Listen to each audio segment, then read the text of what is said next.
warahmatullahi wabarakatuh. Salam sejahtera untuk kita semua. Perkenalkan, nama saya Nuri Ayuningkes Kusumastuti, dosen tetap Prodi Kebidanan, Program Diploma 3, Fakultas Ilmu Kesehatan, Universitas Yatsi Madani. Perkenalkan, pada kesempatan kali ini saya akan membahas terkait salah satu mata kuliah yang saya ampu, yaitu Asuhan Kebidanan Neonates, Bayi, Balita, dan Anak Prasekolah dengan kode mata kuliah BD402. Video ini dibuat untuk memenuhi salah satu persyaratan sertifikasi dosen SMART 2025 gelombang 1, yaitu pernyataan diri dosen dalam unjuk kerja dalam Tridharma Perguruan Tinggi atau PDD UKT PT, khususnya pada aspek pengajaran. Pada kesempatan ini, saya akan memberikan informasi secara singkat mengenai mata kuliah Asuhan Kebidanan Neonates, Bayi, Balita, dan Anak Prasekolah. Mata kuliah ini merupakan mata kuliah wajib untuk mahasiswa semester 4 pada program studi kebidanan program Diploma 3 dengan bobot SKS sebesar 4 SKS yang terdiri dari 2 teori dan 2 praktik. Mata kuliah ini bertujuan untuk membekali mahasiswa dalam memberikan asuhan kebidanan pada neonates, bayi, balita, dan anak prasekolah. Metode pembelajaran yang kami lakukan dengan metode konstekstual learning, brainstorming, problem-based learning, case study, small group discussion, dan simulation. Dalam mata kuliah ini akan membahas tentang yang pertama, adaptasi kebutuhan dasar dan termoregulasi neonates, bayi, balita, dan anak prasekolah. Yang kedua, kebutuhan nutrisi pada neonates, bayi, balita, dan anak prasekolah. Yang ketiga, pengenalan tanda bahaya pada neonates, bayi, dan balita. Yang keempat, imunisasi dasar dan imunisasi tambahan. Yang kelima, herbal yang aman untuk neonates, bayi, dan balita. Yang keenam, terapi komplementer untuk neonates, bayi, dan balita. Yang ketujuh, prosedur keterampilan dasar dalam asuhan neonates, bayi, dan balita. Yang kedelapan, pemantauan tumbuh kembang neonates, bayi, dan balita. Yang kesembilan, mengidentifikasi evidence base dalam asuhan neonates, bayi, dan balita. Yang kesepuluh, deteksi dini komplikasi, penanganan awal, dan sistem merujukan kegawat dauratan pada neonates, bayi, dan balita. Yang ke-11, manajemen asuhan neonates, bayi, dan balita. Yang ke-12, penilaian pertumbuhan fisik dan perkembangan anak. Yang ke-13, asuhan kebidanan pada bayi baru lahir 2 jam, 6 jam, neonates, bayi, dan balita. Dan terakhir adalah pendokumentasian. Capaian pembelajaran lulusan pada mata kuliah ini meliputi: yang pertama, mahasiswa mampu menjalankan praktik kebidanan sesuai dengan kompetensi, kewenangan, dan kode etik profesi. Yang kedua, menguasai metode, teknik, dan pengetahuan prosedural dalam asuhan kebidanan pada neonates, bayi, balita, dan anak prasekolah. Yang ketiga, mampu memecahkan masalah pekerjaan dengan sifat dan konteks yang sesuai dengan bidang keahlian. Terapannya didasarkan pada pemikiran inovatif dan bertanggung jawab atas hasil kerjanya secara mandiri. Yang terakhir adalah mampu melakukan asuhan kebidanan pada neonates, bayi, balita, dan anak prasekolah normal sesuai standar kompetensi bidang vokasi. Kemudian untuk capaian pembelajaran mata kuliah ada 3. Yang pertama adalah M1, itu mahasiswa mampu untuk mengetahui adaptasi dan kebutuhan dasar neonates, bayi, balita, dan anak prasekolah. Yang M2 itu mampu memahami tanda bahaya pada neonates, bayi, balita, dan anak prasekolah. Dan yang terakhir untuk M3 itu mahasiswa mampu untuk menerapkan manajemen asuhan kebidanan neonates, bayi, balita, dan anak prasekolah. Untuk mendukung proses pembelajaran ini, kami menggunakan beberapa referensi, yaitu yang pertama adalah buku saku pelayanan kesehatan neonatal esensial. Yang kedua, Nelson Esensi Pediatrik. Dan yang terakhir adalah menggunakan buku ajar asuhan kebidanan. Serta kami juga menggunakan referensi pendukungnya, yaitu dari beberapa artikel. Dan salah satunya adalah artikel yang berjudul pemberian ekstrak daun saga untuk mengatasi batuk pada balita. Dalam proses pembelajaran ini menggunakan pendekatan DIA, delivery atau penyampaian materi, yang merupakan metode atau strategi yang digunakan dosen untuk menyampaikan isi mata kuliah kepada mahasiswa. Nah, untuk strategi yang diterapkan dalam proses pembelajaran ini yaitu melakukan ceramah interaktif, kemudian simulasi keterampilan, student center learning, dan juga praktik laboratorium. Dengan platform e-learning resmi berupa LMS mahasiswa yang dapat diakses pada siama.uym.ac.id. Nah, pada LMS ini mahasiswa dapat mengakses modul, RPS, materi, penugasan, maupun kuis yang diberikan oleh dosen. Kemudian interaction, di mana interaksi ini dilakukan untuk mendorong partisipan mahasiswa dalam proses belajar untuk mencapai pemahaman mendalam. Strategi yang diterapkan dalam mata kuliah ini dengan melakukan tanya jawab, small group discussion, praktikum, demonstration, dan juga penugasan terstruktur. Dan yang assessment atau penilaian. Nah, untuk penilaian ini dalam capaian pembelajaran dan kompetensi mahasiswa terhadap materi yang diberikan. Bobot penilaian dilakukan dalam bentuk kehadiran dalam mengikuti pembelajaran, penugasan, ujian tengah semester, ujian akhir semester, dan ujian praktik. Dalam masing-masing bobot penilaiannya adalah yang pertama, aktivitas partisipatif atau kehadiran sebesar 20%. Yang kedua, hasil proyek atau ujian praktik sebesar 30%. Dan yang ketiga adalah kognitif yang meliputi ujian tengah semester 15%, ujian akhir semester 15%, tugas 10%, dan kuis 10%. Pembelajaran mata kuliah ini dilakukan selama 16 pekan yang terdiri dari 14 kali tatap muka, baik itu teori maupun praktik. Kemudian 1 kali ujian tengah semester pada pertemuan ke-8 dan ujian akhir semester pada pertemuan ke-16. Demikian yang dapat saya sampaikan terkait mata kuliah asuhan kebidanan neonates bagi balita dan anak prasekolah untuk mahasiswa semester 4 Prodi Kebidanan Program Diploma 3. Berikutnya adalah cuplikan proses pembelajaran yang saya lakukan secara tatap muka di kelas pada pertemuan kelima, yaitu mengenai penggunaan herbal yang aman untuk neonates bayi balita. Selamat menyaksikan.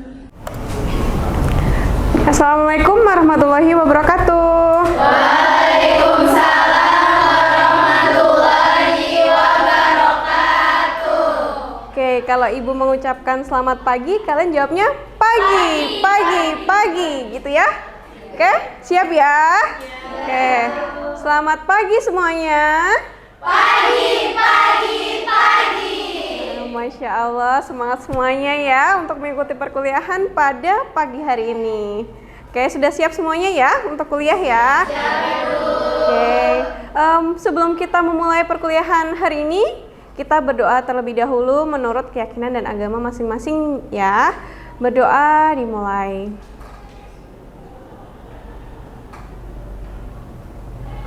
Berdoa selesai. Oke, kita langsung saja ke materi hari ini ya. Kita masuk ke pertemuan yang ke-5. Kita akan membahas terkait penggunaan herbal yang aman untuk bayi, balita, dan juga neonates. Tapi sebelum kita masuk ke pertemuan yang ke-5, Ibu mau tanya dulu nih, brainstorming dulu ke kalian. Kemarin pertemuan di minggu sebelumnya, pertemuan ke-4, kita membahas tentang apa ya? Saya Bu. Ya, tentang apa Aura? Bahas imunisasi wajib. Imunisasi wajib aja? Iya Ibu. Sama tambahan. Oke, imunisasi wajib dan imunisasi tambahan. Oke, bagus sekali. Oke, Ibu mau tanya. Pertanyaan pertama adalah apa saja imunisasi wajib yang dilakukan untuk bayi? Saya Bu. Oh, Aura lagi. Oke, silahkan. Yang pertama itu ada BCG, lalu ada DPT HB, HIV, sama polio sama campak. Oke, good, bagus sekali. Masih ingat ya, berarti ya. Kemudian kalau untuk yang campak itu di umur berapa bulan dan diberikan di mana? Saya Bu. Oke, Farah. Di usia 9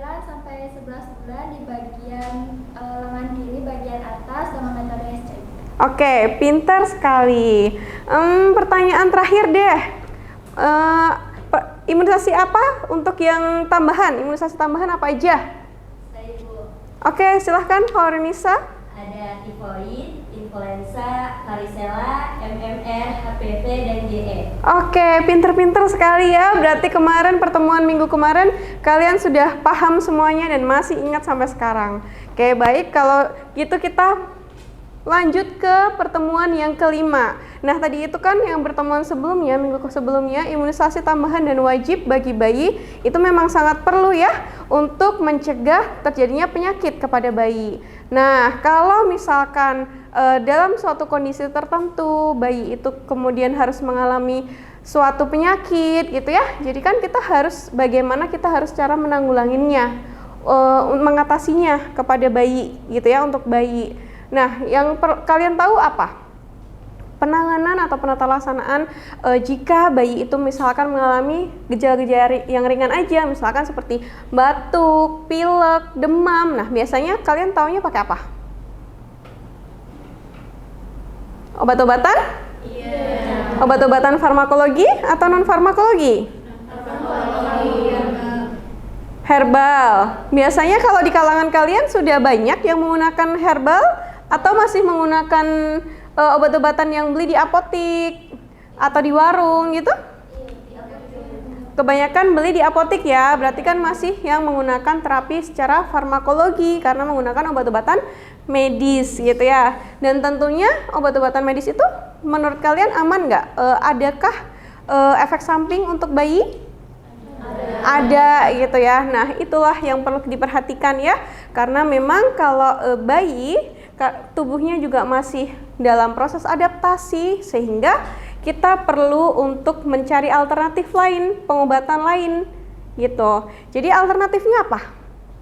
Dengan menggunakan obat-obatan herbal. Nah, makanya kita kalau untuk bayi dan balita ataupun neonates itu kan kita juga perlu tahu ya, apakah obat-obatan tersebut itu aman atau tidak buat bayi gitu ya. Karena memang sebenarnya obat-obatan herbal efek sampingnya itu dirasa lebih sedikit daripada obat-obatan farmakologi yang bentuknya ada campuran bahan kimianya. Nah, karena pada bayi itu masih rentan ya, kelompok rentan, sehingga kita harus tahu terlebih dahulu prinsip-prinsipnya. Apa saja sih prinsip-prinsipnya untuk bayi itu bisa aman dalam menggunakan tanaman-tanaman herbal?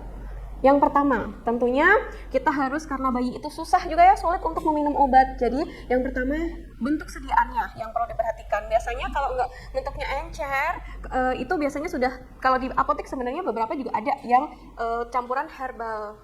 Tetapi dia memang sudah diformulasikan untuk bayi. Apakah dia aman untuk bayi atau tidak? Tentunya itu sudah ada tersertifikasi BPOM juga gitu ya. Kemudian bahan bentuknya yang pasti alami. Kalau herbal itu kan tidak ada campuran dari bahan kimianya kayak gitu. Kemudian, nah, bisa digunakan herbal ini, boleh digunakan untuk bayi yang mengalami gejala-gejala yang ringan saja ya, atau mungkin yang penggunaannya itu adalah jangka pendek. Ya, kalau misalkan gejalanya demam sudah tinggi sampai 40 derajat Celcius ke atas gitu ya, berarti kan itu sudah menunjukkan gejala yang berat atau serius yang perlu kita segera tangani gitu ya, harus dibawa ke dokter ataupun ke rumah sakit seperti itu. Dan juga penggunaannya adalah jangka pendek. Hanya mungkin kalau misalkan batuk, biasanya ada yang sudah tahu belum menggunakan herbal apa yang bisa digunakan? Ada ya, misalkan contohnya adalah daun saga. Daun saga, ada nggak tanaman daun saga di pekarangan kalian? Nah, ada. Pasti ibu rasa kalian ada yang ada, ada yang enggak lah ya, gitu ya. Oke, nah itu bisa sebenarnya dimanfaatkan daun saga itu untuk mengatasi batuk pada bayi, gitu ya. Nanti kita akan bahas selanjutnya apakah daun saga itu aman tidak untuk bayi, kayak gitu. Dan itu hanya bisa digunakan mungkin kalau batuknya seminggu, 2 minggu masih oke lah ya. Tapi biasanya harusnya 1 minggu pun juga sudah harus diwaspadai dan harus berobat atau ke rumah sakit atau ke puskesmas ya, ke fasilitas kesehatan terdekat gitu ya. Kemudian kalau kita mau menggunakan tanaman herbal, tentunya kita harus mengkonsultasikan kepada tenaga kesehatan. Kemudian, nah ini karena memang kulit bayi itu kan masih sensitif. Jadi kalau kita menggunakan obat-obatan herbal kan contohnya bisa nanti kita bahas essential oil. Misalkan dia yang topikal, dioles di tangan atau di bagian yang ruam, popok gitu ya.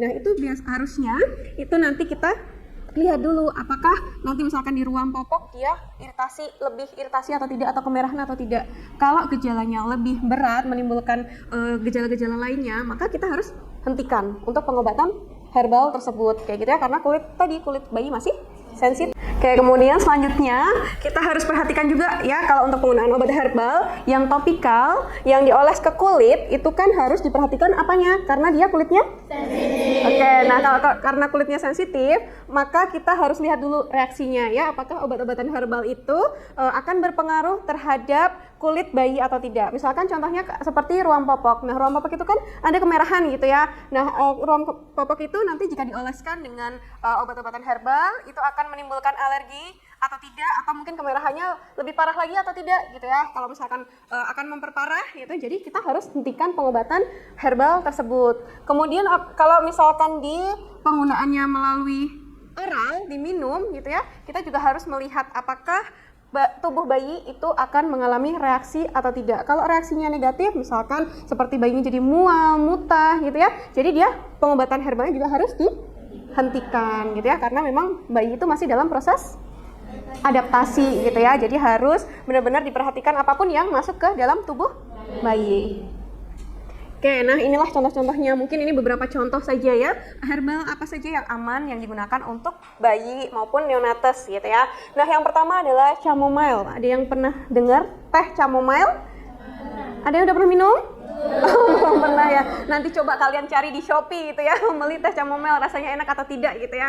Chamomile atau Matricaria resutita itu akan bermanfaat bagi bayi, boleh digunakan lebih dari 6 bulan, bayi yang lebih dari 6 bulan itu boleh menggunakannya apabila bayi tersebut mengalami kolik abdomen atau mungkin susah tidur, itu juga bisa digunakan untuk bayi tersebut. Caranya gimana? Caranya ini topikal, menggunakan minyak menjadi minyak pijit ya, dan tentunya itu harus digunakannya dalam dosis yang kecil saja gitu ya, jangan berlebihan karena tadi bayi itu kulitnya masih sensitif, jadi penggunaannya harus biasa aja gitu, sedikit aja gitu ya. Kemudian yang kedua, jahe atau Zingiber officinale. Jadi dia ternyata bermanfaat untuk bisa mengatasi untuk mual, masuk angin, kemudian batuk yang ringan itu bisa juga menggunakan jahe ya. Tapi penggunaannya itu juga di luar saja bolehnya. Untuk bayi usia lebih dari 12 bulan, berarti sudah masuk ke 1 tahun itu balita ya. Nah, balita baru boleh menggunakan jahe ini. Dan tentunya ini juga masih topikal, dioles saja. Tetapi untuk jahe ini juga tidak boleh terlalu pekat. Jadi nanti harus dicampur dengan menggunakan air seperti itu. Air direbus gitu ya, nih air jahe hangat gitu. Kemudian selanjutnya ada daun sirih atau piper betel. Nah, daun sirih ini juga ternyata bermanfaat sebagai antiseptik. Ya, jadi kalau misalkan tadi bayi itu kan sering menggunakan popok ya, dan itu sering timbul menjadi ruam popok karena penggunaannya yang terlalu sering gitu ya, kemudian tidak diganti gitu kan, misalkan digantinya sehari 2-3 kali aja, kemudian padahal pipisnya, BAB-nya banyak kayak gitu. Nah, itu juga bisa untuk menimbulkan ruam popok, sehingga penata laksanaannya bisa dengan menggunakan daun sirih ini. Nah, dia daun sirih juga dikompreskan, daun sirih itu direbus terlebih dahulu, kemudian dikompreskan ke dalam kulit yang mengalami ruam popok tersebut, kayak gitu ya. Kemudian yang terakhir ada aloe vera atau lidah buaya. Nah, lidah buaya ini biasanya kan kita kalau makainya, kalian tahu untuk apa? Skincare ya, buat pelembab muka gitu ya, buat rambut juga bisa gitu ya. Nah, ini ternyata selain itu manfaatnya juga bisa untuk meredakan ruam ringan dan iritasi kulit. Ya, kemudian kalau misalkan terkena knalpot itu ya, knalpot itu juga biasanya kan bisa ya, itu untuk topikal, untuk mendinginkan. Jadi ini kalau untuk bayi bisa untuk digunakan juga gitu ya, untuk penggunaannya luar atau topikal saja dalam bentuk gel segar gitu ya. Ini bisa digunakan untuk neonates juga sudah bisa. Namun perlu diperhatikan, jangan sampai bayi itu menelan aloe vera gitu ya, karena ya tadi ususnya kan juga masih dalam proses adaptasi. Nah, ini essential oil, lavender dan juga fennel. Kalian udah pernah tahu essential oil ya? Pasti tahu lah ya. Nama lainnya adalah aroma terapi. Nah, sekarang kan masih booming sih sepertinya ya untuk penggunaan aromaterapi atau essential oil, atau namanya tuh bahasa Indonesianya adalah minyak atsiri. Nah, minyak atsiri ini dari lavender. Kalau lavender ini dia bisa untuk menenangkan bayi, kemudian membantu bayi yang bantu tidur bayi menjadi lebih nyaman gitu ya. Karena seperti yang kalian tahu, kalau bayi itu sampai usia 2 tahun itu berarti masa golden age. Jadi harus dilihat pertumbuhan dan perkembangan bayi itu harus benar-benar diperhatikan. Termasuk itu kan yang akan berhubungan adalah kualitas tidurnya. Dengan kualitas tidur yang baik, tentunya itu juga akan membuat pertumbuhan dan perkembangan bayi itu tumbuh secara optimal gitu ya. Nah, ini bisa digunakan untuk umur 3-6 bulan, bayi umur 3-6 bulan. Kemudian fennel ini juga bisa untuk mengatasi kalau bayi misalkan rewel, malam hari sering kebangun gitu ya. Kalau kebangun untuk minum susu kemudian tidur lagi, it's okay, nggak masalah. Per 1 jam, 1-2 jam nggak masalah. Namun kalau biasanya bayinya rewel gitu ya, malam-malam kebangun terus setengah jam kemudian kebangun lagi, nah itu kan akan mempengaruhi kualitas tidur si bayi tersebut, sehingga kita memerlukan tindakan apa nih yang harus dilakukan agar bayinya kualitas tidurnya bagus. Nah, ini bisa digunakan menggunakan essential oil tersebut. Nah, ini yang tadi Ibu sampaikan di depan terkait dengan daun saga. Ekstrak daun saga ini tahun 2024 tahun lalu Ibu dan tim itu melakukan penelitian terkait dengan ekstrak daun saga. Ya. Nah, cara pembuatannya seperti apa? Jadi yang dari daun kemudian dikeringkan daun tersebut gitu ya. Kemudian di blender menjadi bubuk karena kan kalau bayi susah untuk menelan gitu ya. Jadi sediaannya harus berupa bubuk gitu ya, dibentuk menjadi bubuk sehingga nanti mudah untuk dikonsumsi oleh bayi. Nah, kalau ini dosisnya itu 5 gram untuk 3 kali minum dalam 1 hari ya. Nah, ini dosis ini itu sudah sesuai dengan anjuran yang tertuang pada Kemenkes tahun 2017 ya, tentang Formularium Ramuan Obat Tradisional Indonesia. Nah, kemarin dilakukan pretest dan juga post-test dengan 2 kelompok. Yang pertama kelompok intervensi itu diberikan ekstrak daun saganya. Kemudian ada 16 responden juga yang akan menjadi kelompok kontrol itu tidak diberikan daun saga. Jadi kita melihat kemarin pada saat pretest maupun post-test. Jadi pretestnya menggunakan apa? Menggunakan instrumen tadi visual analog scale. Jadi intensitas batuknya diukur menggunakan visual analog scale 0 sampai 100 mm. Gitu ya. Itu nanti kemudian dites sebelumnya apakah intensitas batuknya berapa, kemudian post-testnya juga sama, diukur intensitas batuknya berapa. Kemudian ini kemarin menghasilkan hasil yang kelompok intervensi itu yang diberikan diberikan ekstrak daun saganya. Itu kemarin yang batuknya ringan ada 12, kemudian yang sedang ada 12, yang ringan ada 4. Kemudian 7 hari setelah pemberian ekstrak daun saga itu menghasilkan hasilnya 6 menjadi batuknya ringan. Kemudian yang normal 10, berarti dia udah sembuh total yang 10 responden. Sedangkan di kelompok kontrol itu juga sama. Hari pertama mereka dites menggunakan visual analog scale. Kemudian 7 hari setelahnya itu dites juga. Namun di kelompok ini tidak diberikan intervensi berupa ekstrak daun saga. Gitu ya. Nah, ini hasilnya kemarin yang sebelumnya itu pretestnya sebanyak 10 yang intensitas batuknya sedang, ringan itu 6. Kemudian 7 hari setelahnya di post test itu yang sedang 1, yang ringan itu 8. Kemudian yang normal itu baru 7. Gitu. Dan hasilnya itu menunjukkan bahwa setelah dianalisis ya menggunakan uji Mann-Whitney, maka dia berpengaruh terhadap pemberian ekstrak daun saga tersebut berpengaruh dalam mengatasi batuk pada balita gitu ya. Oke. Nah, kenapa sih bisa daun saga itu berpengaruh terhadap batuk pada balita? Karena di daun saga ini atau Abrus presatorius bahasa Latinnya ya, dia itu ada kandungan senyawa aktif saponin, flavonoid dan juga tanin. Dan tentunya ketiga senyawa itu akan berpengaruh, yang akan mempengaruhi bakteri batuk yang akan menimbulkan batuk. Yang pertama, meredakan batuk dan radang tenggorokan karena di sana ada senyawa saponin dan flavonoidnya yang sifatnya itu antitusif sehingga dapat meredakan batuk gitu ya. Kemudian antibakteri dan antiviral. Jadi karena ekstrak daun saga itu dia menunjukkan aktivitas terhadap bakteri seperti bakterinya adalah Staphylococcus aureus, E. coli dan juga virus flu. Jadi dia bisa untuk flu juga ya, tidak hanya batuk aja tetapi pilek juga bisa gitu ya. Kemudian antioksidan karena dia ada kandungan senyawa flavonoidnya. Nah, flavonoid dan juga tanin ini yang akan menangkal dari radikal bebas dan yang akan meningkatkan daya tahan tubuh atau imunitas si bayi. Kayak gitu. Jadi ini kandungan dari daun saga sehingga dia dapat mengatasi batuk pada balita.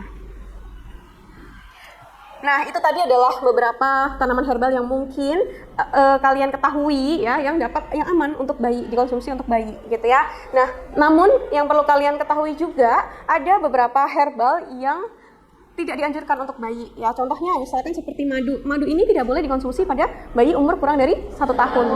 Nah, karena dia akan beresiko botulisme pada bayi gitu ya. Kemudian yang kedua, minyak kayu putih yang pekat. Biasanya kan kalau bayi itu menggunakan minyak telon ya, yang udah khusus diformulasikan untuk bayi. Jadi kalau yang kayu putih pekat yang biasanya untuk dewasa gitu jangan digunakan untuk bayi ya, karena dia akan beresiko terjadinya iritasi kulit dan juga bisa terjadi kejang pernafasan kayak gitu ya. Kemudian ginseng. Nah, ginseng ini juga ya kalau berlebihan pada anak itu juga tidak baik gitu ya. Dan bawang putih mentah itu juga, bawang putih kalau mentah ya, mentah itu dia bisa untuk mengiritasi lambung, kecuali kalau memang dia udah dimasak gitu ya, dicampurkan dengan makanan yang sudah kalau bayi itu kan ada tahapan makanannya ya. Kalau udah makanan yang lumat, mungkin biasanya di situ ada ditambahkan bawang putih gitu ya. Kemudian yang terakhir adalah teh peppermint yang kuat, yang strong gitu ya. Itu juga tidak boleh kalau terlalu kuat gitu ya, karena dia akan bisa menyebabkan refleks apnea atau henti nafas. Nah, itu ya. Jadi ini ada beberapa, kalian tadi sudah mempelajari terkait dengan herbal yang aman. Terus prinsip-prinsipnya seperti apa. Kemudian herbal yang tidak dianjurkan untuk bayi, balita maupun neonates. Baik, mungkin itu saja yang dapat Ibu sampaikan. Mungkin sebelum Ibu menutup perkuliahan hari ini, ada yang mau ditanyakan terlebih dahulu? Ibu izin bertanya. Oke, silahkan Maknon. Pada madu kan beresiko botulisme pada bayi ya Bu. Botulisme pada bayi itu apa ya Bu? Oke, pertanyaan yang bagus ya, karena Ibu tadi belum menjelaskan gitu ya. Oke, mungkin ada yang bisa membantu menjawab dulu? Oke, silahkan Mbak Nadia. Karena sistem pencernaan bayi itu belum matang, jadi bisa menyebabkan resiko botulisme. Oke, good, pinter sekali. Beri aplaus untuk Mbak Nadia. Oke, jadi betul ya, karena sistem pencernaan bayi belum matang, jadi kalau bisa bayi itu menelan spora bakteri, kemudian usus bayi itu belum siap untuk menerima atau melawan dari spora bakteri tersebut, sehingga dapat kalau tertelan itu dapat menyebabkan toksin di dalam usus bayi, sehingga nanti akan menimbulkan resiko terjadinya botulisme kepada bayi gitu ya. Oke, mungkin cukup. Apakah ada yang mau bertanya lagi? Cukup, oke, baik, terima kasih. Kalau sudah cukup, semoga kalian paham semua apa yang sudah Ibu sampaikan gitu ya, dan bermanfaat untuk kalian semuanya nanti. Oke, kalau begitu Ibu tutup perkuliahan hari ini. Apabila ada kurang lebihnya Ibu mohon maaf. Wabillahi taufik wal hidayah. Wassalamualaikum warahmatullahi wabarakatuh. Waalaikumsalam warahmatullahi wabarakatuh. Baru saja Anda telah menyaksikan cuplikan video proses pembelajaran saya pada mata kuliah Asuhan Kebidanan Neonates, Bayi dan juga Balita.